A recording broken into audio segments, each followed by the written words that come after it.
موقع ملا تھا ہمیں یہاں پر ملنے کا. میں گزارش کروں گا ڈاکٹر صاحب جو انکریج کرنا چاہتا ہوں آپ سب لوگوں کو, اور میں ایک سمپل سی مثال دے دوں گا.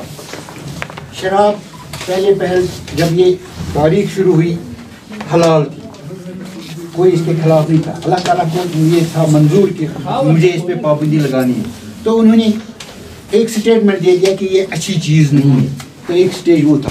دوسری بار انہوں نے ایک حکم دیا قرآن شریف میں کہ جب آپ شراب کی نشے کی حالت میں ہو تو نماز کے قریب مت جاؤ. 3 بڑے مرحلے ہوتے ہیں, کنٹرول, ایلیمینیٹ اور ایریڈیکیشن. ہم ابھی اس تمباکو کے خلاف جو جنگ لڑ رہے ہیں, ہمیں ایک دم کامیابی نہیں ہوگی. ہمیں سامنا ہوگا برائی سے, ہمیں سامنا ہوگا شیطان سے, ہمیں سامنا ہوگا فورس سے. اس میں ہمیں ہار نہیں ماننی ہے. ہم کنٹرول سٹیج میں ہیں اس وقت. میں ان سب بیٹیوں کو ان کو مبارکباد دیتا ہوں. کیسے بتائیے آج کے دن؟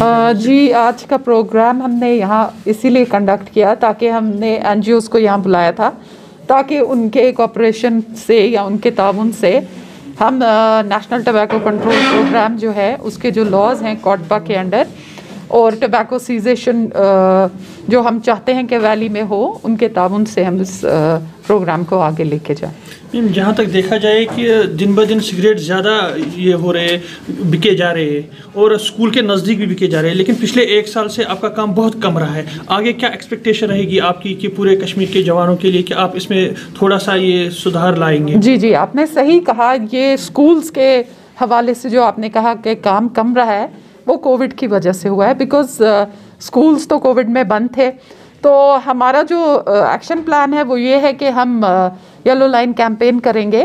جتنے بھی ایجوکیشنل انسٹیٹیوشنز ہیں اراؤنڈ 100 یارڈس ان کے ارد گرد ہم یلو لائن بنائیں گے, جس کے دائرے میں کوئی بھی نہ ٹبیکو اسموکنگ ہوگی اور نہ سیل آف ٹبیکو ہوگا.